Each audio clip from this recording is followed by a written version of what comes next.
आप देख रहे हैं श्री हरि कृपा आश्रम चैनल। संस्थापक स्वामी श्री हरि चैतन्य पुरी जी महाराज।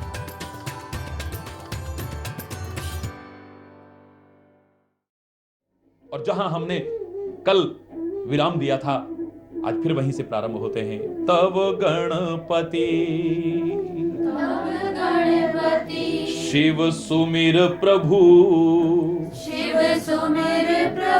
नाय सुर सरिहि माथ,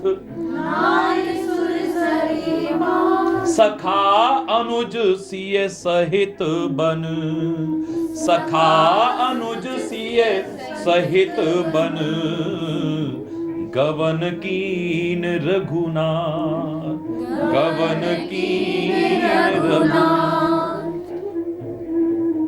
मुझे लगता है कि वन की ओर तो अप्रस्थान किया है। यहां से वन यात्रा प्रारंभ होती है श्री राम की, जिसे वास्तव में वन यात्रा कहा जा सके।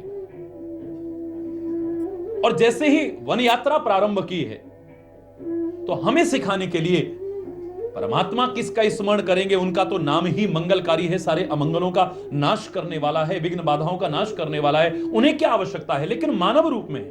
तो मानव मात्र को सिखा रहे हैं कि कोई भी काम तुम शुरू करो, अगर परमात्मा का नाम लेकर के शुरू करोगे तो सफलता होने की संभावना ज्यादा बढ़ती है। वन यात्रा प्रारंभ की है, उससे पहले सुमिर तब गणपति, बोलो शिव सुमिर प्रभु, गणेश जी का स्मरण करते हैं, भगवान शंकर का स्मरण करते हैं। नाय सुर सरिहि माथ, नाय सुर सरिहि, और गंगा जी को मस्तक नवाते हैं। उनका स्मरण, इसको मस्तक, क्योंकि गणेश और शिव प्रत्यक्ष रूप में सामने नहीं है, तो उनका स्मरण है, मानसिक स्मरण है, हृदय से स्मरण है। यह मत सोचिए कि सदगुरु अगर शरीर से आपके सामने नहीं है, प्रभु आपके इष्ट शरीर से आपके सामने नहीं है, तो आपका जो हृदय से किया हुआ स्मरण है वो आपको लाभ नहीं पहुंचाएगा। आप ये अनुभव करते हुए कि वो हर क्षण हमारे साथ में हृदय में विराजमान करके आप मानसिक उनका स्मरण करके चलिए। मैं दावे से कह रहा हूं, आपको वही लाभ मिलेगा जो प्रत्यक्ष उनके सामने विराजमान रहने से आपको लाभ मिलेगा। प्रत्यक्ष सामने विद्यमान नहीं है तो मन से स्मरण कर रहे हैं, हृदय से स्मरण कर रहे हैं, और गंगा जी सामने विराजमान है तो उनको मस्तक नवा रहे हैं। हरि बोल, हरि बोल। जो प्रत्यक्ष रूप में सामने हैं उनको सिर नवा रहे हैं, सम्मान दे रहे हैं, और जो अप्रत्यक्ष रूप से हमारे सामने हैं और होने चाहिए, उनका हृदय से स्मरण कर रहे हैं। और सखा अनुज सिए सहित बन, गवन कीन रघुनाथ, अब सखा का नाम सबसे पहले लिया है, इसका तात्पर्य सखा सबसे आगे चल रहा है। निषाद, वो गुह निषाद सबसे आगे चल रहा है, वन में मार्ग दिखाते हुए। जैसा उसने कहा था कि मैं आपको राह दिखा दिया करूंगा, मुझे लग रहा है कि इसी क्रम में आगे वन यात्रा में श्री राम चले। अवध से चले थे तो मैंने आपसे यही कहा था कि आगे आगे श्री राम चल रहे थे, पीछे लक्ष्मण थे, और बीच में मां जानकी चल रही थी। लेकिन यहां तुलसी ने शायद क्रम जो रहा होगा वन में चलने का, उसी के अनुसार लिखा है, सखा अनुज सिए सहित बन, गवन कीन रघु। वाल्मीकि रामायण में भी यही प्रसंग है। हरि बोल, हरि बोल, हरि। यहां से आगे जो क्रम दिया है, वहां गुह निषाद राज का वर्णन नहीं मिलता है वाल्मीकि रामायण में, लेकिन क्रम यही मिलता है कि आगे लक्ष्मण चल रहे हैं और फिर जानकी चल रही है, फिर श्री राम चलते हैं। लक्ष्मण का भाव है कि मैं आगे चलूंगा, मार्ग में जो बाधाएं होंगी उनको पहले हटाऊंगा, तब स्वामी मेरे पीछे आए। लेकिन श्री राम कहते हैं मेरी नजर रहेगी, लक्ष्मण मेरे आगे होगा, सीता मेरे आगे होगी, और पीछे से मैं उनकी रक्षा करता हुआ चलूंगा। उनके मन में और स्वामी की दृष्टि पड़ना बहुत आवश्यक है। अवध से चले थे तो मैंने ही वो भजन की पंक्ति गुनगुनाई थी बन चले राम रघुराई, आगे आगे श्री राम चलत हैं, पीछे लक्ष्मण भाई, आगे आगे श्री राम चलत हैं, पीछे लक्ष्मण भाई, तिनके बीच श्री मातु जानकी, राजा जनक की जाई, बन चले राम रघुराई। ये क्रम था। बीच में मां जानकी है। रामायण में कई जगह उल्लेख आता है, उभय बीच श्री सोहति कैसे, ब्रह्म जीव विच माया जैसे। बोले जैसे ब्रह्म और जीव के बीच में माया आ जाती है, बोले राम और लक्ष्मण के बीच में सीता उसी प्रकार से सुशोभित हो रही है। लेकिन यहां पर लगता है वाल्मीकि रामायण के अनुसार भी और तुलसी के इन शब्दों के आधार पर भी कि आगे सखा सुमंत्र मार्ग को साफ करता हुआ, मार्ग में आगे आने वाली बाधाओं को हटाता हुआ, बुहारता हुआ आगे चल रहा है, और उसके पीछे श्री लक्ष्मण हैं, उसके पीछे जानकी हैं, और उसके पीछे श्री राम चल रहे हैं परमात्मा का स्मरण करके। आप ये देखिए कि भगवान शंकर की दो शक्तियां हैं, एक उमा, दूसरी गंगा। और तुलसी ने श्री राम के द्वारा दोनों का स्मरण बहुत सुंदर ढंग से कराने की कोशिश की है। अयोध्या से चले थे तो गणपति गौरी गिरीश मनाई, तब रघुराई कैसे चले हैं? गणपति का और गौरी का और गिरीश यानी भगवान शंकर का स्मरण करके चले। वहां पर गौरी का स्मरण किया है, उमा का स्मरण किया है, और जो कनिष्ठ है ज्येष्ठ का स्मरण, बड़ी का वहां स्मरण कर लिया। और भगवान शंकर की जो दूसरी शक्ति है गंगा,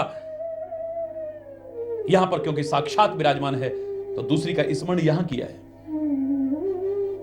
तब गणपति शिव सुमिर प्रभु नाय सुर सरहि माथ।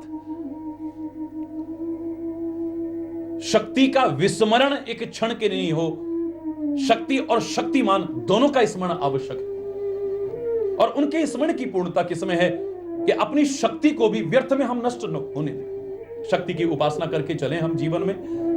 विभिन्न रूपों में हमारी संस्कृति ने शक्ति की उपासना स्वीकार की है, कहीं दुर्गा रूप में, कहीं काली रूप में, कहीं चंडी रूप में, कहीं राधा रूप में, कहीं सीता रूप में, कभी विद्या रूप में, कभी पृथ्वी रूप में, कभी गंगा इत्यादि रूप में, कभी गायत्री इत्यादि रूप में, कभी तुलसी रूप में, विभिन्न रूपों में, गाय रूप में शक्ति की आराधना की है, शक्ति की उपासना की है। शक्ति की उपासना के विभिन्न ढंग हैं आपके, लेकिन शक्ति की उपासना की पूर्णता किसमें है? आप अपनी शक्ति को नष्ट न होने दें, प्राप्त शक्ति को नष्ट न होने दें, उसे बरकरार रखें और जीवन ऐसा जिएं कि और ज्यादा शक्तियों को अपने अंदर अर्जित कर सकें। तो आपने शक्ति की उपासना की। अधूरा है वरना आपकी उपासना अधूरी है, सब कुछ करने के बाद भी अधूरी है। गंदे खान पान से आप अपनी शक्तियों को नष्ट कर रहे हैं, गलत दिनचर्या के कारण अपनी शक्तियों को नष्ट कर रहे हैं, चरित्रहीनता के कारण अपनी शक्तियों को नष्ट कर रहे हैं, कुपंथ पर चल करके आप अपनी शक्तियों को नष्ट कर रहे हैं। क्या शक्ति की उपासना करेंगे? और शक्ति की उपासना नहीं है, शक्ति के महत्व को स्वीकार नहीं करा, तो शक्तिमान से कैसे मिलने की संभावनाएं पैदा कर सकते हैं आप? गलत जीवन, गलत दिनचर्या, गलत खान पान, हरि बोल, जोर से बोलो ना, हरि बोल, ये दूर कर देगी तुम्हें। प्रभु श्री राम, मर्यादा पुरुषोत्तम श्री राम, मानव के स्वरूप में आए श्री राम, मानव मात्र को सिखाने के लिए स्वयं अपने आचरण में ला करके दिखा रहे हैं। उनको कोई आवश्यकता नहीं है, लेकिन वो जानते हैं कि मैं जो करूंगा इस मार्ग पर चल करके अनंत काल तक इस संसार के लोग अपने जीवन का कल्याण करने में सक्षम हो सकते हैं।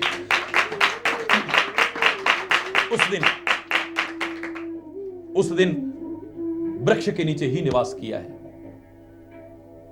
हरि बोल, हरि बोल।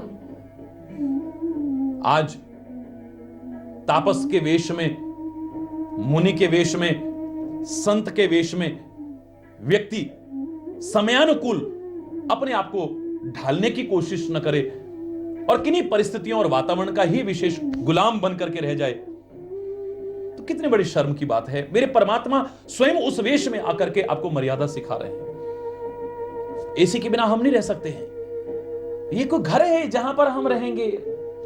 तो मुझे लगता है फिर जो खाली अमीरों तक और सुख सुविधाओं और साधनों तक रह गया है, मुझे तो लगता है श्री राम इस वेश में आकर के सिखा रहे हैं कि वो संत महापुरुष और सदगुरु होने लायक ही नहीं हो सकता। लगता है आपको बुरा लगे,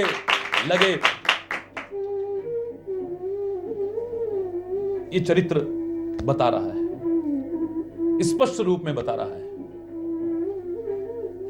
मुझे तो लगता है कि श्री राम अगर अयोध्या के सिंहासन पर बैठ करके चक्रवर्ती सम्राट बन गए होते, बहुत बड़ा पद है। अयोध्या का राज्य कोई साधारण राज्य नहीं है। इंद्र भी आगे बढ़कर के सिंहासन देता है, जहां के राजा को बहुत बड़ा सम्मान है। लेकिन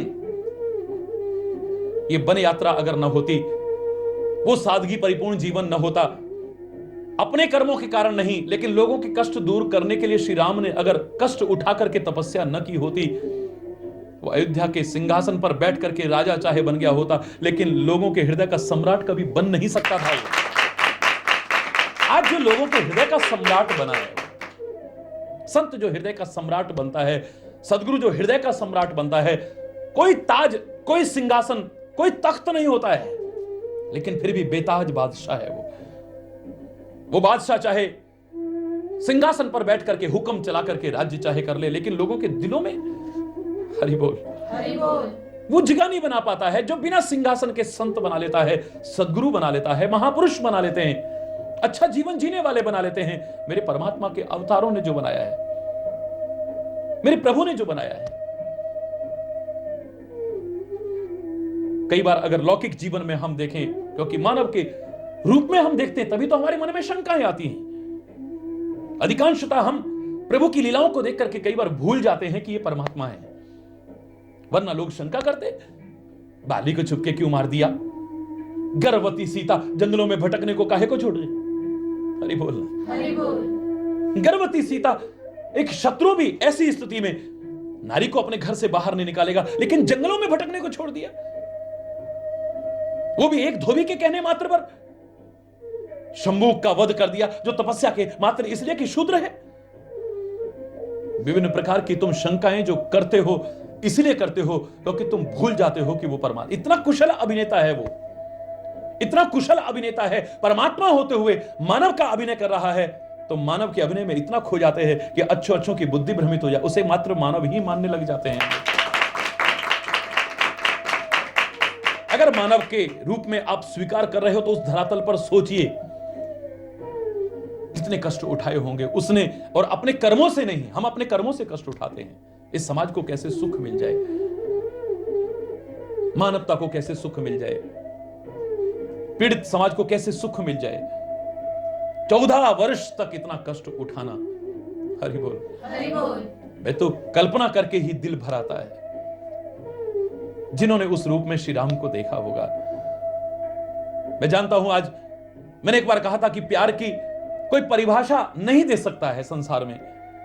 मैंने मूर्खता की तो खुद अपनी गलती को स्वीकार किया। 250 पन्ने रंगने के बाद भी मुझे लिखना पड़ा, लव हैज नो डेफिनेशन। प्यार की कोई परिभाषा नहीं है। इसे सीमित दायरे में बांधने की सामर्थ्य दुनिया में न किसी की थी, न आज है, और मैं दावे से कह रहा हूं कभी पैदा भी नहीं हो पाएगी। प्रेम की अभिव्यक्ति के विभिन्न ढंग बता सकते हैं, प्रेम की अभिव्यक्ति के विभिन्न ढंग बता सकते हैं, प्रेम के लक्षण बता सकते हैं, प्रेम की विशेषताएं बता सकते हैं। ये समर्पण का नाम बल प्रेम है, बलिदान का नाम प्रेम। कुछ पाने की चाह नहीं है।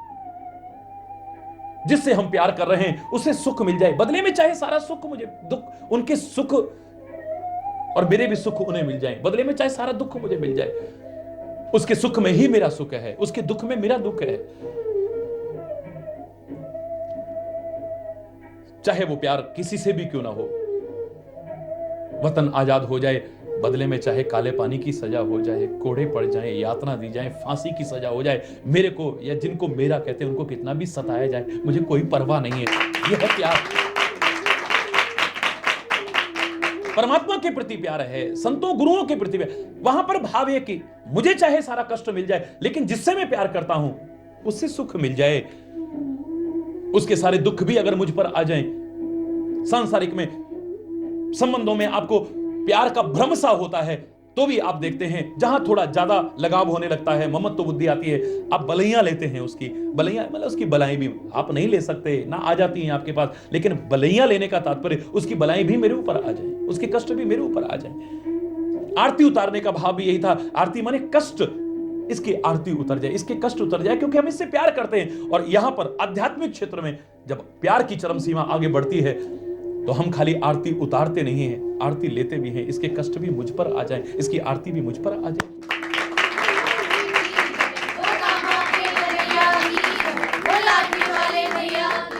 तो प्यार की अभिव्यक्ति के विभिन्न ढंग देखे। मैंने आपसे कहा, मैंने जो अनुभव किया, पढ़ा हुआ नहीं, सुना हुआ नहीं, जो मैंने अनुभव किया है, करोड़ों लोग संपर्क में हैं, लेकिन उनमें से जिनका प्यार कहा जा सके, उस प्यार को मैंने एक रूप में नहीं देखा है। जिसे सच्चे अर्थों में प्यार कहा जा सके, उसे विभिन्न रूपों में देखा है मैंने। एक बहुत चिपकता है, लोगों ने उसका नाम ही फेविकॉल का जोड़ बना दिया है, और भी कोई और तगड़ा जोड़ होता हो तो शायद हरि बोल। ये तो बस आगे आगे आगे आगे चिपकने, एक दूर बैठा आनंद लेता है। महाराज जी को कष्ट ना हो, महाराज जी को परेशानी ना हो, ये जो मैंने अनुभव किया है। मैं नहीं कह सकता कि उसका प्यार नहीं है और उसका प्यार नहीं है, दोनों का प्यार देखा है मैंने। एक लगातार एक टक देखता है, उसकी पलकें भी नहीं झपकती हैं, और एक एक बार देख करके आंखें बंद कर लेता, और मैं जानता हूं कि अंदर अंदर क्या आनंद ले रहा है। अच्छी तरह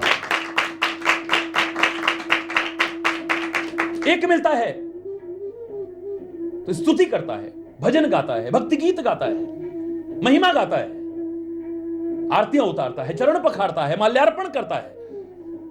और एक मिलता है तो लड़ने झगड़ने लग जाता है। ये मत सोचिए कि उसका प्यार ज्यादा है और उसका प्यार, मैं उनकी बात कर रहा हूं जिनमें दोनों का प्यार हो सकता है।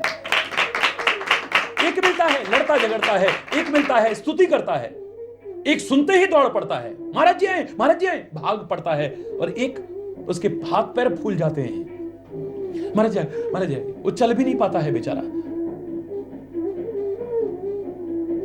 उसकी स्थिति ऐसी हो जाती है, शरीर कांपने लग जाता है, रोमांचित हो जाता है, उसकी दशा अजीब सी है, वो चल भी नहीं पाता है। एक के यहां जाता हूं, अनेक प्रकार के पकवान, ये भी महाराज जी को खिलाएंगे, ये महाराज जी को आएंगे, ये महाराज जी को खिलाएंगे, और देखो नमक ज्यादा ना हो जाए, मिर्च ज्यादा ना हो जाए, ये ज्यादा ना हो जाए, ऐसा ना हो जाए, इसको भी चक करके, इसको भी ऐसा। और एक को होश ही नहीं है कि नमक डाला या नहीं डाला या कितनी बार डाला, वो तो प्रेम में मगन है, उसको कोई होश ही नहीं है। एक के यहां जाता हूं, बड़े ऊंचे ऊंचे सिंहासनों पर बैठाता है, बड़े अच्छे अच्छे आसन बनाता है, उस पर बैठाता है। और मैंने एक बार बताया था, सैकड़ों लोग प्रत्यक्षदर्शी उस उदाहरण के हैं। किसी के यहां मैं गया, कितने दिनों से तैयारियां कर रहे हैं, बड़े सुंदर सजावट की है, राह में की है, जहां बैठना है वहां पर फूलों का बड़ा सुंदर बंगला बनाया है, महाराज जी के यहां बैठाएंगे। लेकिन महाराज जी जैसे ही पहुंचे, उसकी तो पागल सी स्थिति हो गई। हाय महाराज जी आ गए, हाय महाराज जी आ गए, हाय महाराज जी आ गए, हाय महाराज जी। अजीब सी स्थिति है, और उसे होश ही नहीं है उस पागलपन में कि जहां महाराज जी को बैठाना खुद बैठ गई और मुझे अपने चरणों में ही बैठा लिया। ये सच्ची घटना बताई। लोगों ने कहा कि ये क्या धृष्टता है, क्या मूर्खता है। मैंने उनको इशारा करके चुप किया। मैंने कहा तुम नहीं समझोगे, अगर सच्चे हृदय से तुमने भी प्यार किया होता इसे धृष्टता ना कहते, ये कहते कि वास्तविक रहस्य तो इसी ने जाना है। प्यार को तुम सीमित दायरे में बांधना चाहो, सीमित परिभाषा में बांधना चाहो, सीमित शब्दों में बांधना चाहो, न किसी की सामर्थ्य थी, ना है, ना आगे होगी, पता नहीं किसी से। तो उसी प्रेम में मैं आपको बता रहा हूं, एक बार जब मेरी पैदल यात्रा ईश्वर की कृपा से एक अंश पूरा हुआ भारत की पदयात्रा का, जहां मैं पहुंचा, पूर्व परिचित लोग सारे के सारे भाग रहे हैं, कोई रो रहा है, कोई बिलख रहा है। जो बहुत ज्यादा लगाव रखते थे, ऐसे 4 लोग उन हजारों की भीड़ में नजर गई तो दिखाई नहीं दिए। ये तो बड़ा प्यार रखते थे, बहुत लगाव रखते थे। मेरा किससे था एक अलग विषय है, लेकिन वो लोग बहुत रहे, ये क्यों नहीं दिख रहे? 1 दिन, 2 दिन, 10 दिन, 15 दिन रुका, दिखे नहीं। एक दिन ऐसे ही कौतूहल बस मैंने कहा, भाई वो लोग दिखाई नहीं दे रहे, सब ठीक तो है ना? उन्होंने कहा हाँ महाराज जी, हमें बड़ा आश्चर्य हो रहा है। वो गए, अजीब सी दशा है उनकी, इस सच्ची घटना आपको बता रहा हूं मैं। उन्होंने कहा भाई महाराज जी आए हैं, वह रोना शुरू कर दिया है। बिलखना शुरू, तुम आए क्यों नहीं? बोले कहां, उस वेश में देखा था उन्हें, अब इस वेश में देखना हमारी सामर्थ्य नहीं, हमें नहीं लगता कि हम देख करके जिंदा भी रह पाएंगे, और हमें कुछ हो गया तो महाराज जी को भी, उनको भी कष्ट होगा। हरि बोलना। क्या प्यार की परिभाषा तुम दोगे, किस सीमित दायरे में बांधने की कोशिश करोगे उसे? श्री राम के साथ भी वही है। जिन्होंने देखा है इस वन यात्रा में, तो कोई रो पड़ता है श्री राम को इस दशा में देख करके, जो चक्रवर्ती सम्राट के पुत्र, कहां उनका तिलक होने वाला है, कहां सिंहासन पर, राज्य सिंहासन पर बैठने वाले हैं, इतने ऐश्वर्य में रहने वाले, आज पत्तों के ऊपर, आज वृक्ष के नीचे रो पड़ते हैं, बिलख पड़ते हैं। और उसी व्याकुलता में कई बार दशरथ को दोष देने लगते हैं, कौशल्या को दोष देने लगते हैं, कैकेयी को दोष देने लगते हैं, गुरु वशिष्ठ नहीं समझा पाए उनको दोष देने लगते हैं, अवध वासियों ने कैसे इनको छोड़ दिया निकलने के लिए, इनको अपने प्यार की जंजीर में बांध क्यों नहीं लिया, उनको दोष देने लगते हैं, कभी किसी को दोष देने लगते हैं। लेकिन कई ऐसे भी थे, वो बोले अगर ऐसा न होता, धन्य हो महाराजा दशरथ, धन्य हो कैकेयी, धन्य हो गुरु वशिष्ठ, धन्य हो अवधवासी हो, अगर तुमने इन्हें न छोड़ा होता, आज हमें इनके दर्शन कहां हो पाते, कहां से हो पाते? ये अगर यहां पर ना आते तो हम इनके दर्शन का सौभाग्य कैसे प्राप्त कर पाते? अपने अपने भाव हैं, अपना अपना चिंतन है, लेकिन आप विचार कीजिए कितने कष्ट उठाए, कोई अपने कर्मों के कारण नहीं। मुझे तो लगता है श्री राम के चरित्र को जन जन के सामने इतने सुंदर और दिव्य रूप में प्रस्तुत करने का श्रेय अयोध्या की लीलाओं को नहीं जाता है, इन वन की लीलाओं को ही जाता है। जहां कष्ट उठाए हैं, जहां जन जन के लिए कष्ट उठाए हैं श्री राम ने, जन जन के लिए इतनी, हरि बोल, ज्यादा नहीं कहता, दिल भरा रहा है। इसलिए शायद रामचरित्र की जब बात आती है, मुझसे अगर कोई कहे कि कम से कम शब्दों में रामचरित्र को अगर आप गायन करें तो कौन सी लीलाओं का गायन करेंगे, तो मैंने कहा पहले से ही लोग बोलते हैं एक श्लोकी रामायण, एक श्लोक में सारी रामायण आ जाती है। आदौ राम तपो वनादि गमनम, इसमें कोई बाल लीलाएं नहीं है, अयोध्या की वो माधुर्य और वात्सल्य परिपूर्ण लीलाएं नहीं है। यहां पर रामायण का जो महान दिव्यता शुरू हो रही है, आदौ राम तपो वनादि गमनम, जो वन में तप पाने के लिए, वन में लोगों के लिए कष्ट उठाने के लिए श्री राम गए हैं। राम का चरित्र उजागर होता है तो यहीं से शुरू होता है। मुझे लग रहा है कि रामचरित्र एक एक पल विशेष महत्व रखता है। लेकिन अब हम वन यात्रा की ओर आगे प्रस्थान कर रहे हैं। श्री राम की इस वन यात्रा के साथ विशेष रामचरित्र का निखार तो यहीं से शुरू हो रहा है। वन में ही बन गया है राम का वो महान व्यक्तित्व, निखर गया है श्री राम का वो महान व्यक्तित्व। आज वो चक्रवर्ती सम्राट का पुत्र पहले दिन निवास कर रहा है। ते ही दिन भयऊ विटप तरुवासु, विटप तरुवासु, ते ही दिन भयऊ, ते दिन भयऊ विटप तरवासु, विटप तरवासु। उस दिन वृक्ष के नीचे ही निवास किया है लखन सखा, लखन सखा सबकीन सुपासु, सबकीन सुपासु। लक्ष्मण ने और सखा गुह निषाद राज ने सारी सुविधा वहां पर कर दी। अब क्या सुविधा, जिसे तुम सुविधा मानते हो वो सुविधा नहीं। वहां पर कोई पलंग नहीं आ गया है, वहां पर कोई सुंदर कक्ष नहीं बन गया है, सुंदर सुंदर बिछौने नहीं आ गए हैं, सुगंधित द्रव्य नहीं छिड़के गए हैं, कोई सुंदर सुंदर पकवान नहीं बन गए हैं। हरि बोल।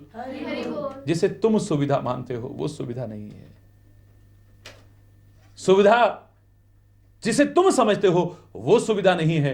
हरि बोल, हरि बोल, जोर से बोलो ना, हरि बोल, हरि बोल, हरि बोल। मुझे लगता है कि श्री राम के लिए गलत नहीं कहा है।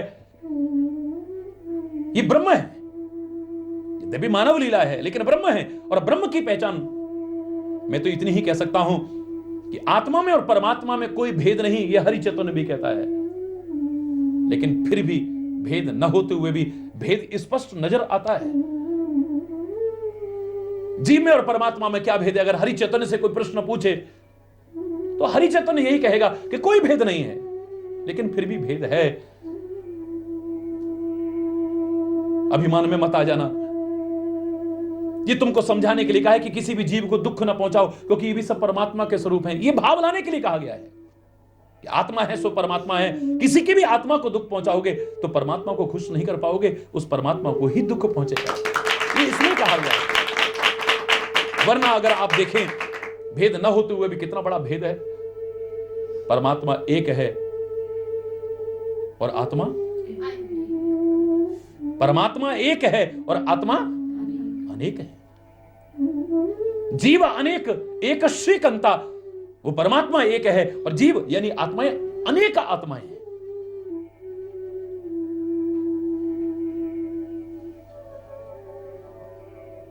आत्मा किसी एक सीमित दायरे में प्रवेश कर रही है, व्याप्त है, शरीर में है, जिस शरीर में भी है। आत्मा एक सीमित दायरे में है, लेकिन परमात्मा तो सृष्टि के कण कण में है। अंतर कैसे नहीं? तुम्हारी आत्मा, हरि बोल, जीव अनेक हैं, परमात्मा एक है। जीव यानी आत्मा शरीर के एक सीमित दायरे में है, परमात्मा सृष्टि के कण कण में व्याप्त है। जीव अज्ञानता के कारण दुखों का कारण बना हुआ है, चैतन्य होते हुए भी जड़ बना हुआ है, पाप रहित होते हुए पाप परिपूर्ण जीवन जी रहा है, सहज सुख होते हुए भी दुख का भंडार बना हुआ है। लेकिन परमात्मा नहीं, परमात्मा तो चैतन्य स्वरूप है, परमात्मा तो पाप दूर करने वाला है, पाप रहित है, और परमात्मा तो सुख की राशि ही नहीं, सुख प्रदान करने वाला है। जीव मात्र को अपने कण मात्र से जो सुखी कर दे वही परमात्मा हो सकता है। परमात्मा ब्रह्म है, श्री राम ब्रह्म है, और उसकी विशेषता है जीव परतंत्र है, लेकिन परमात्मा स्वतंत्र है। जीव परतंत्र है, लेकिन परमात्मा स्वतंत्र है। और एक और अगर अंतर बताना चाहें, अंतर न होते हुए भी, तो मुझे विचार से नजर आ रहा है कि जीव का अस्तित्व परमात्मा के बिना नहीं है, आत्मा का अस्तित्व परमात्मा के बिना नहीं हो सकता, लेकिन परमात्मा आत्मा के बिना भी हो सकता है।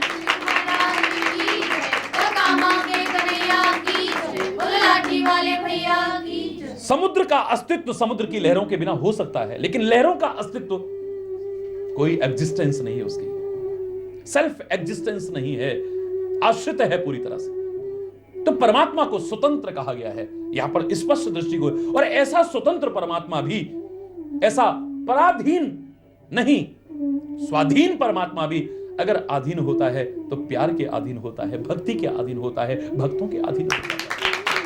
अहम भक्तः पराधीन, श्री कृष्ण कहते हैं अर्जुन, मैं स्वाधीन हूं, लेकिन फिर भी भक्तों के अधीन हो जाता हूं, भक्तों के वश में हो जाता हूं, जिसके वश में सारी सृष्टि है। लेकिन यहां पर उनका स्वतंत्रता का रूप नजर आ रहा है। मैंने कहा था अभी पीछे, जब 26 जनवरी का दिन था, तो मैंने इतना ही कहा था, मेरे प्यारे बच्चों, वो आजादी तो हमें मिली, कितने कष्ट सहे लोगों ने, तब जाकर के ये आजादी मिली है। और इसलिए प्रार्थना करता हूं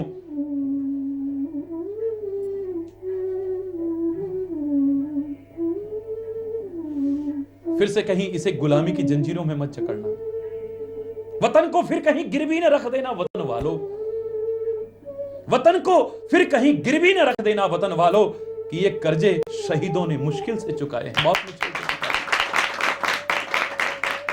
वो आजादी तुम्हें मिली, अंग्रेजों से तुम्हें आजादी मिली, लेकिन अंग्रेजियत के गुलाम तुम अभी भी बने हुए हो, परिस्थितियों के गुलाम तुम अभी भी बने हो, वातावरण के गुलाम तुम अभी भी बने हो, गंदे व्यसनों के गुलाम तुम अभी भी बने हुए हो। क्या करें, वहां तो चाय नहीं मिली, हमारे सिर में दर्द हो गया। तुम गुलाम हो, तुम स्वतंत्र नहीं हो, तुम चाय के अधीन हो, तुम चाय के बिना नहीं रह सकते हो। वहां पर तो एसी भी नहीं था, बड़ा बुरा हाल हो गया, तुम गुलाम हो अभी।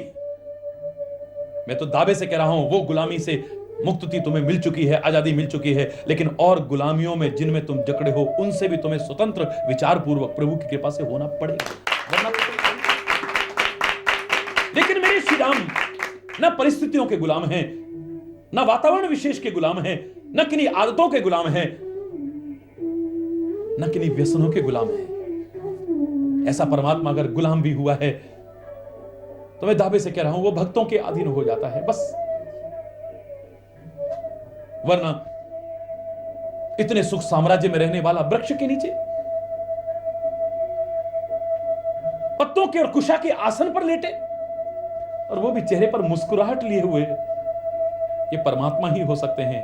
समाज का हित चाहने वाले वो संत महापुरुष और हमारे सद्गुरु ही हो सकते हैं, वरना तो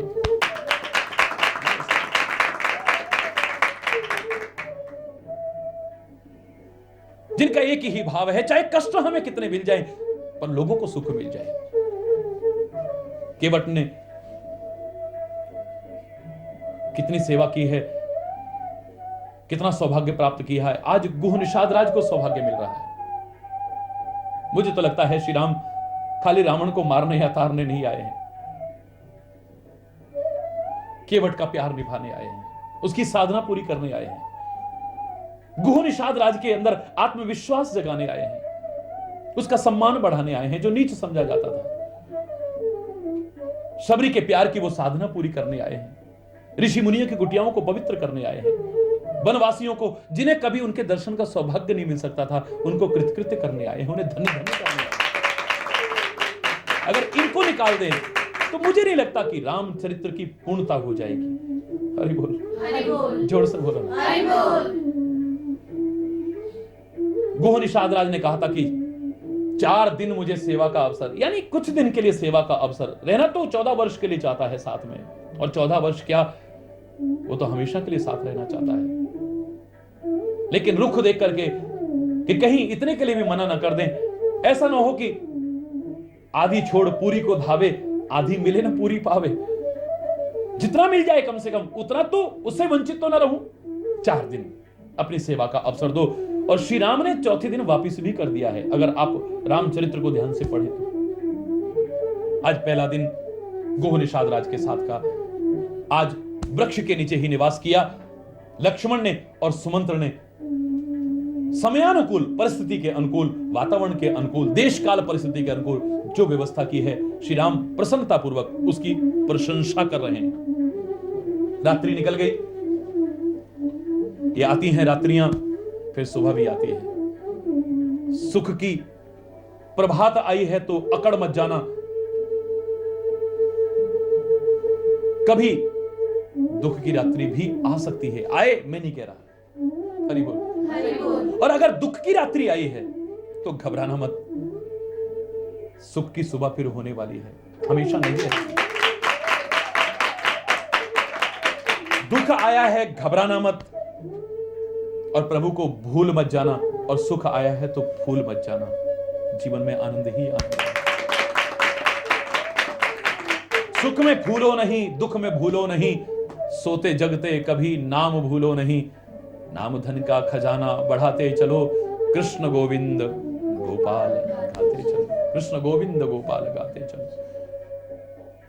ये चलता रहेगा क्रम। ब्रह्मा की उभयात्मक सृष्टि में यह सुख भी है, दुख भी है, दिन भी है, रात भी है, हानि भी है, लाभ भी है, यश भी है, अपयश भी है, सुख भी है, दुख भी है, अनुकूलता भी है, प्रतिकूलता भी है, साधु भी हैं, असाधु भी हैं, अच्छे भी हैं, बुरे भी हैं। ये उभयात्मक सृष्टि है। सिक्के के दोनों पहलू की तरह यहां दोनों प्रकार की स्थितियां आपके सामने हैं। हरि बोल, हरि बोल। रात्रि आई है, जैसी परिस्थिति में आई है, वृक्ष के नीचे निकाल ली है। प्रात प्रात कृत, प्रात प्रात कृत, करि रघुराई, करि रघुराई, तीरथ राज, तीरथ राज, दीख प्रभु जाई, दीख प्रभु जाई, तीरथ राज, तीरथ राज, दीख प्रभु जाई, दीख प्रभु जाई। तीर्थराज दिखाई दिया है। प्रातःकाल जो प्रातः की क्रियाएं थी वो सारी श्री राम ने की हैं, और जब आगे बढ़े हैं तो सामने प्रयागराज के दर्शन हुए हैं।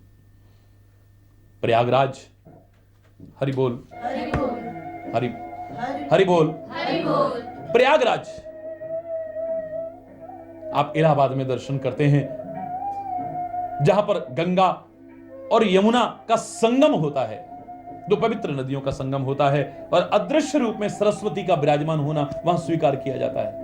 गंगा, यमुना और सरस्वती यानी कर्म, भक्ति और ज्ञान का सुंदर समन्वय। मैं तो कह रहा हूं आप अपने जीवन में उतार लो तो तुम्हारा जीवन भी प्रयागराज बन सकता है। आप जहां बैठे हैं इलाहाबाद में विराजमान उस महान तीर्थ की अपार महिमा है, जिसका गायन करने की सामर्थ्य मेरी वाणी में नहीं, लेकिन जिस स्थान पर आप बैठ करके ये श्रवण कर रहे हैं, आप इसे तीर्थराज से कम करके आंकने की कोशिश मत कीजिएगा। तीर्थराज की महिमा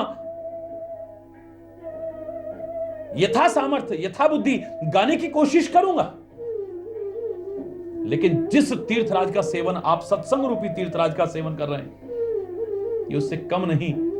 मुझे तो लगता है कि उस तीर्थराज को एक जगह स्थिर रहना पड़ता है और कहीं नहीं। वहां तो आप जाओगे तो लाभ ले सकते हो, लेकिन सत्संग रूपी तीर्थराज तो स्वयं चल चल करके सारी दुनिया को लाभ देता है।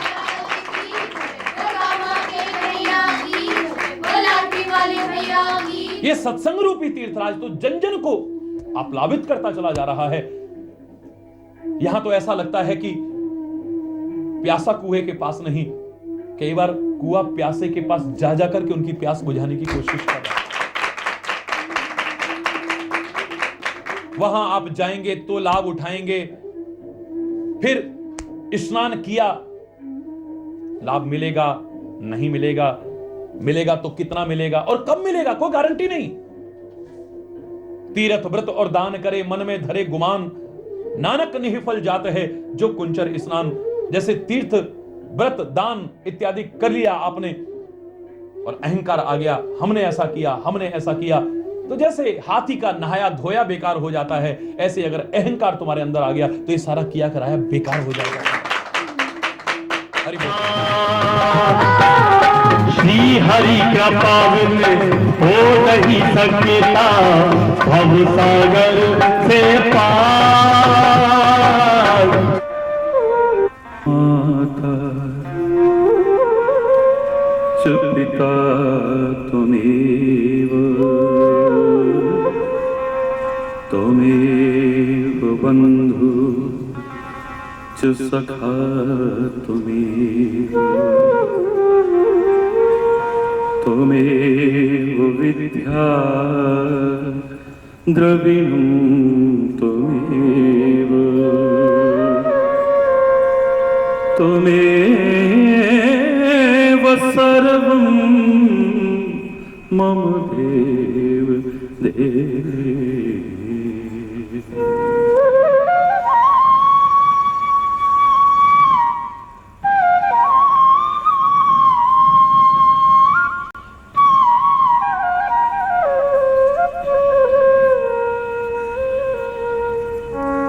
चैतन्य शाश्वतं शान्तं व्योमातीतं निरञ्जनं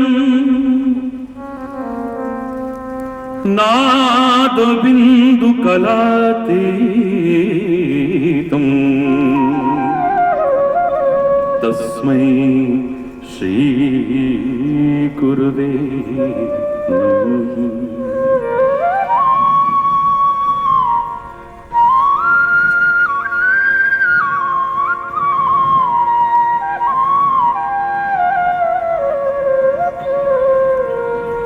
ओ सहना भवतु सहनो भुनक्तु सह वीर्यं करवावहै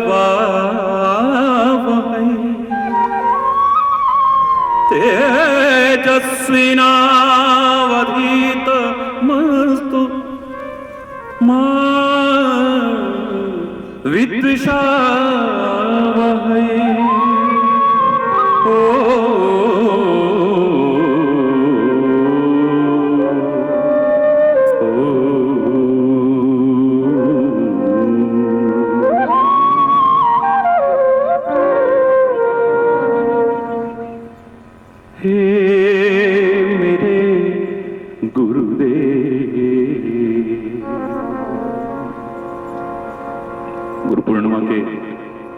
पावन अवसर पर जो आयोजन आप लोगों ने बड़ी श्रद्धा से किया है, देश भर से बहुत बड़ी संख्या में यहां श्रद्धा से लोग पहुंचेंगे। सौभाग्य है इस भूमि के, सौभाग्य है इस नगर के, सौभाग्य है उनके जो सेवा में लगे हैं, सौभाग्य है जो सम्मिलित होंगे, और सौभाग्य है परमात्मा श्री हरि के दास इस हरि चैतन्य के भी कि इस पुनीत अवसर पर गुरु और परमात्मा श्री हरि की महिमा का गायन करने का अवसर मिल रहा है।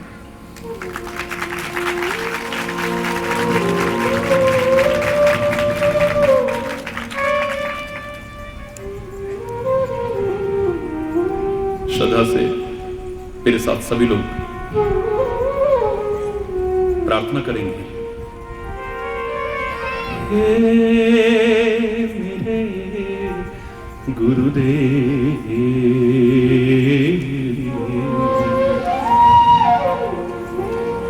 हे मेरे गुरुदेव, करुणा सिंधु करुणा कीजिए, हे मेरे गुरुदेव, हे मेरे गुरुदेव, करुणा सिंधु करुणा कीजिए, हे मेरे गुरुदेव। हूँ अधम आधीन असुरन, अब शरण में लीजिए। हूँ अधम आधीन असुरन, अब शरण में लीजिए, हे मेरे गुरुदेव, हे मेरे गुरुदेव।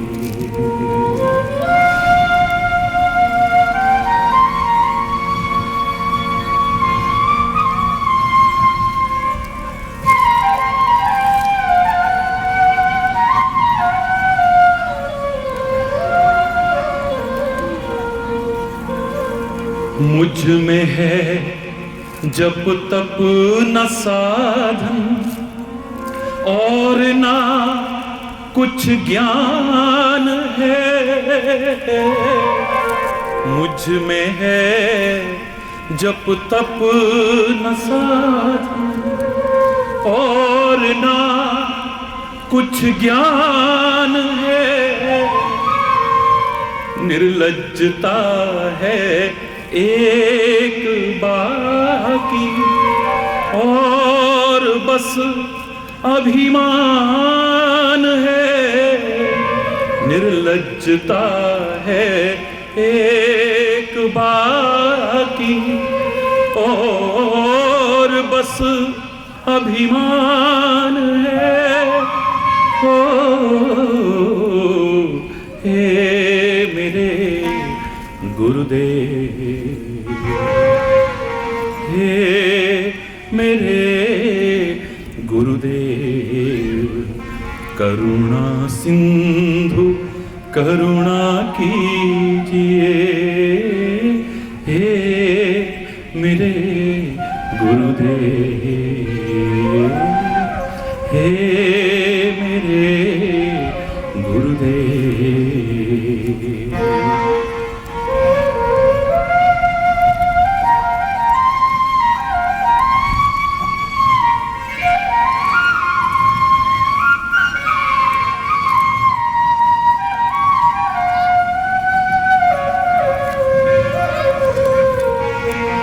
खा रहा गोते हूँ मैं भव सिंधु की मझधार में। खा रहा गोते भव सिंधु की मझधार में आसरा अब दूसरा कोई नहीं संसार में, आसरा अब दूसरा कोई नहीं संसार में। हे मेरे गुरुदेव, हे मेरे गुरुदेव, करुणा सिंधु करुणा कीजिए। हे मेरे गुरुदेव, हे मेरे गुरुदेव।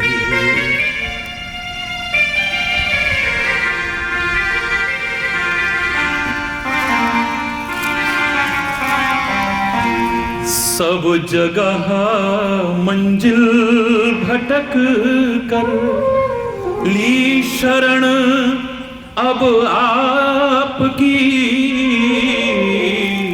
सब जगह मंजिल भटक कर ली शरण अब आपकी,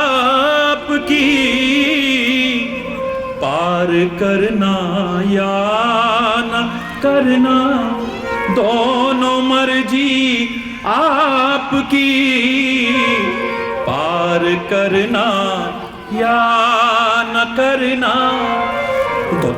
दोनों मर्जी हे मेरे गुरुदेव, हे मेरे गुरुदेव, करुणा सिंधु करुणा कीजिए। हे मेरे गुरुदेव, हे मेरे गुरुदेव, करुणा सिंधु करुणा कीजिए। हे मेरे गुरुदेव, ओ हे मेरे गुरुदेव, करुणा सिंधु करुणा कीजिए। हूँ अधम आधीन असरण,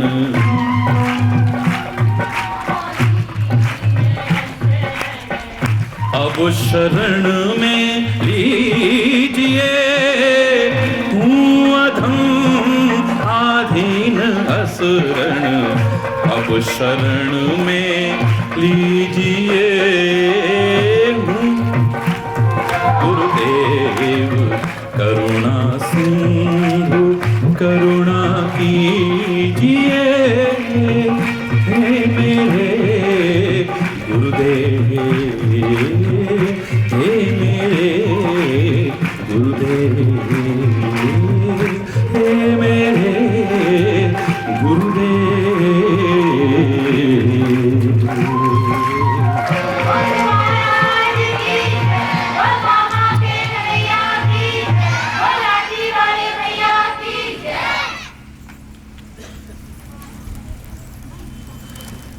धर्म की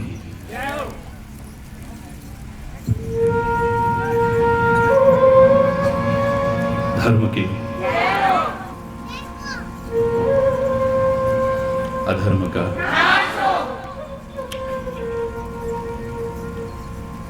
अधर्म का प्राणियों में विश्व का गौ माता की, भारत माता की, गंगा माता की, संत समाज की, भारत की देवियों की, भक्त समाज की,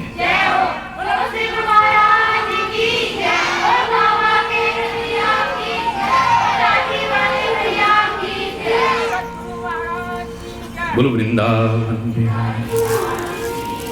जय जय श्री राधे।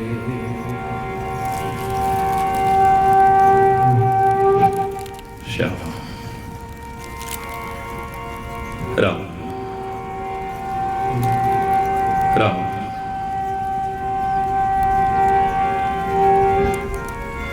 सौभाग्यशाली परमात्मा की असीम अनुकंपा से ये क्षण मिल रहे हैं। आज जो स्थिति हो चुकी है हमारे सामने है समाज की, तो क्या धर्म की भी। सचमुच हम लोग धर्म के वास्तविक मर्म को समझ ही नहीं पा रहे हैं। व्यर्थ की बातों में तो उलझते रहते हैं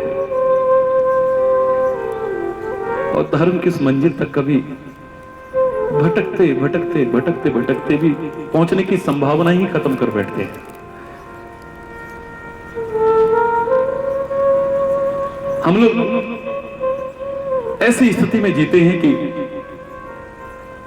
स्वयं तो धर्म के मर्म को समझ नहीं पाते और दूसरों को भी उलझा करके रख देते हैं। और आज तो ठीक ऐसी स्थिति हो चुकी है जो बहुत पूर्व में परमात्मा श्री राम ने वर्णन की थी। आज की तरह सड़कें नहीं हुआ करती थी, पहले पगडंडियां हुआ करती थी, कच्चे रास्ते होते थे। श्री राम कहते हैं कि जैसे वर्षा ऋतु में घास उग आती है, झाड़ झंकार उग आते हैं, तो रास्ता दिखना बंद हो जाता है। ऐसे ही ढोंग, पाखंड और आडंबर, अंधविश्वास इतने ज्यादा हो गए कि जो वास्तविक रास्ता है उसे हम देख नहीं पा रहे हैं। हाँ, शीत ऋतु आ जाए या कोई व्यक्ति थोड़ा प्रयास करे और उन झाड़ झंकार को और घास तिनकों को काटना शुरू कर दे, तो जो दिख नहीं रहा था रास्ता, वो दिखने लग जाता है। ठीक है, ऐसे ही जब कोई संत, मैं तथाकथित ढोंगी और पाखंडियों की बात नहीं कर रहा, जब कोई सच्चा सद्गुरु हमारे बीच आता है और ज्ञान की उस खड़क को लेकर के उस घास को, उस झाड़ झंकार को साफ करना शुरू करता है, तो जो रास्ता हम देख नहीं पा रहे थे, भटक रहे थे हम, वो रास्ता हमारे सामने साफ नजर आने लगता है। कोई कहीं भटका देता है हमें, कोई कहीं भटका देता है। और आज के समय में तो ये बहुत प्रासंगिक सा हो गया है। इतने अंधविश्वास, वैज्ञानिक युग की दुआइयां देने वाले हम लोग। धर्म कोई ढकोसला नहीं, विज्ञान सम्मत है धर्म। मैंने तो एक पंक्ति कही थी सार रूप में इसके बारे में बहुत विस्तार से बोलने के बाद।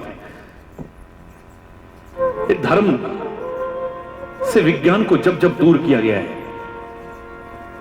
तथ्यों को जब जब दूर किया गया है, क्यों और कैसे के उत्तर को जब जब दूर किया गया है, उसके लॉजिक को दूर किया गया है, तो ढोंग आता है, पाखंड आता है, अंधविश्वास आ जाते हैं।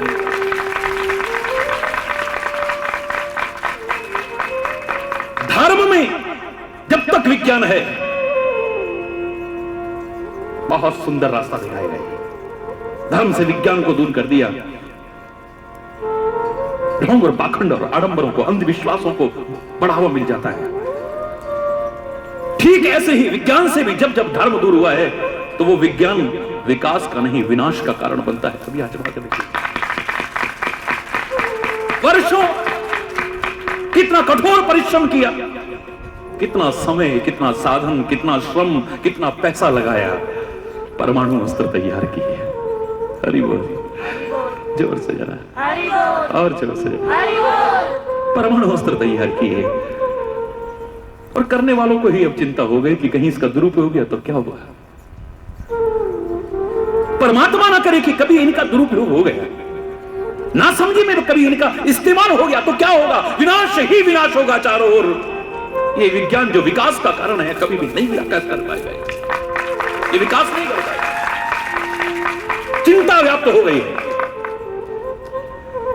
जो प्रबुद्ध लोग हैं, जो बुद्धिजीवी हैं,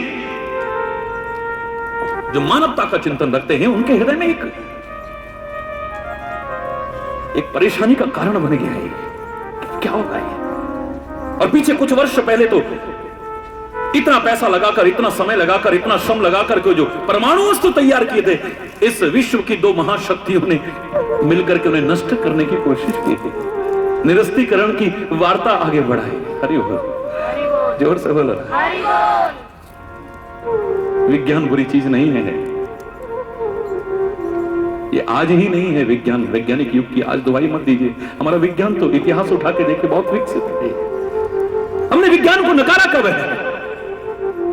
हमारे धर्म ने विज्ञान के महत्व को स्वीकार किया है, हर सिद्धांत के पीछे एक तथ्य रखा है, क्यों और कैसे का उत्तर देने की कोशिश की। लोगों ने इसे ढकोसला बनाने की कोशिश की होगी, चंद स्वार्थों के लिए इसे पाखंड और आडंबर बनाने की कोशिश की होगी, वरना धर्म पाखंड नहीं है, आडंबर नहीं है, ढोंग नहीं है, ये तो विज्ञान सम्मत है। कोई इसे जानने की कोशिश तो कीजिए। लेकिन धर्म से जब विज्ञान दूर होता है तो ढोंग आता है, पाखंड आता है, आडंबर आता है। और विज्ञान से जब धर्म होता है दूर तो विकास नहीं, फिर विनाश ही विनाश होता है। तभी तो मैंने लोगों से प्रार्थना की थी। आप अधिकांश लोगों को जानकारी है, आप टीवी पर सुनते रहते हैं, विभिन्न चैनलों में सुनते रहते हैं।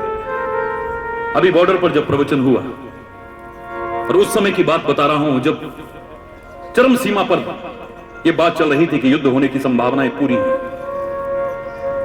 उस समय जम्मू कश्मीर के बॉर्डर पर मेरा जब प्रवचन हुआ, आरएसपुरा में हुआ, अखनूर में हुआ, फिर जम्मू में हुआ, फिर कटरा में हुआ, उधर के कार्यक्रम थे, फिर पंजाब के थे। एक जगह पर मेरे कुछ भाइयों ने मेरे से पूछा था कि महाराज जी हमें इतना बता के जाइए, आप लोग सुन चुके होंगे इसे, कि संग्राम होना चाहिए कि नहीं होना चाहिए। 22 दिन का प्रवचन इसी संग्राम शब्द पर अभी पीछे हुआ था। हरि बोल। ईश्वर की कृपा से, मैं कौन होता हूं बोलने वाला, वो बुलवाता है। मैं तो उसे सौंप करके कहता हूं कि कुछ इस वाणी से ऐसा देना जो लोगों के मन में पहले इतनी शंकाएं पैदा होती जा रही हैं, इतनी जिज्ञासाएं हैं, इतने प्रश्न हैं, उलझे हुए हैं लोग, इनकी जिज्ञासाएं शांत हो, इनके शंकाओं का निराकरण हो, इनके प्रश्नों का उत्तर मिले और इनके जीवन के कल्याण के लिए कुछ ऐसा मिल सके। परमात्मा कृपा करके इस वाणी से ऐसे शब्द देने की कोशिश करना, मैं तो उसी से प्रार्थना करता हूं।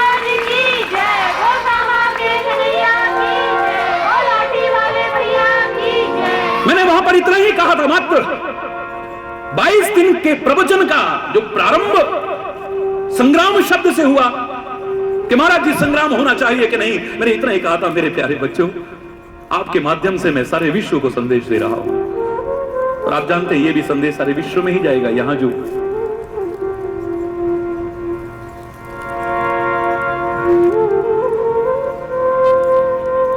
मैं परमात्मा से प्रार्थना करता हूं कि उन भटके लोगों को, उन गुमराह लोगों को सद्बुद्धि है, चाहे वो हमारे राष्ट्र में कुछ हो गए हो या हमारे पड़ोसी हो,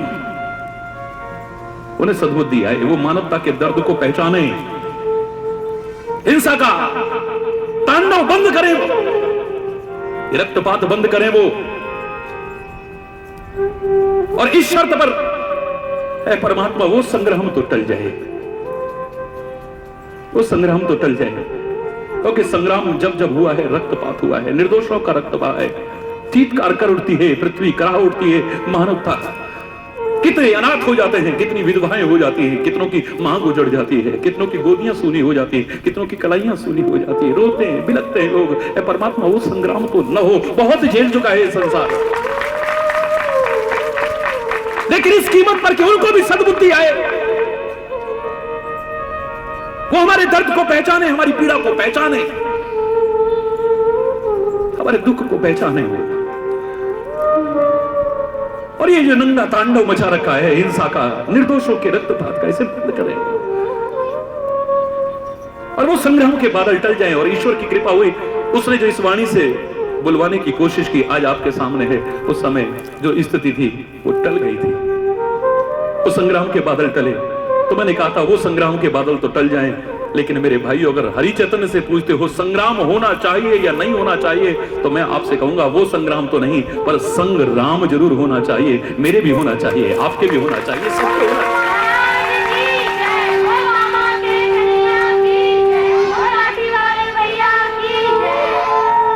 उस संग्राम को तो टालने की कोशिश की हमारे महापुरुषों ने। जानते हैं कि दुर्योधन नहीं समझने वाला है, धृतराष्ट्र अंधा, पुत्र मोह में अंधा, ये समझने वाला नहीं है, लेकिन फिर भी शांति दूत बन करके जाते हैं। श्री कृष्ण क्यों जाते हैं? ये युद्ध टालने की एक प्रक्रिया नहीं है तो और क्या है? यथासंभव टालने की कोशिश की। जो महाभारत जैसे भीषण संग्राम में सीना तान के डटा रह सकता है बिना शस्त्र के, बिना शस्त्र के महाभारत के उस भीषण संग्राम में सीना तान के डटा रह सकता है, वो एक दिन रण छोड़ कहला लेता है, रण में पीठ दिखा करके भाग जाता है। और हमें बुरा नहीं लगा, हमें गर्व है उस रण छोड़ पर भी। हमने तो रण छोड़ के मंदिर भी बनाए हैं, रण छोड़ की जय जयकार भी करते हैं, क्योंकि रण भी अगर उसने छोड़ा है तो काहे के लिए छोड़ा है कि जैसे तैसे ही रक्तपात टल जाए, ये हिंसा का तांडव बंद हो जाए, निर्दोषों का रक्त बहता है। कहने को तो आप भी भावनाओं में बह करके कह सकते हैं, हरिचंद्र भी कह सकता है, कोई भी कह सकता है, एक बार हो जाना चाहिए। अरे ऐसे ऐसे अस्त्र शस्त्र विकसित हो गए मेरे प्यारे बच्चों, मेरे भाइयों, मेरी बहनों, गलती से भी अगर चल गए, ना समझी से भी अगर चल गए तो विनाश ही विनाश हो गया। ये पृथ्वी पर बचेगा क्या? अरे वो समझ आ जाए उनको। और ये क्योंकि भारत तो विश्व शांति का अग्रदूत रहा है, इसने युद्ध नहीं चाहा है कभी भी। हमारे यहां परमात्मा श्री राम युद्ध की संभावनाएं पूरी तरह से होते हुए भी अंगद को शांति दूत बना करके भेजते हैं। टालने की कोशिश है। आवश्यकता पड़ी है तो राम ने भी युद्ध किया है, कृष्ण ने युद्ध किया है, गुरु गोविंद सिंह ने भी युद्ध किया है, बड़े बड़े महापुरुषों ने भी युद्ध किया है, बड़े बड़े अवतारों ने भी युद्ध किया है। जहां तक हो सका है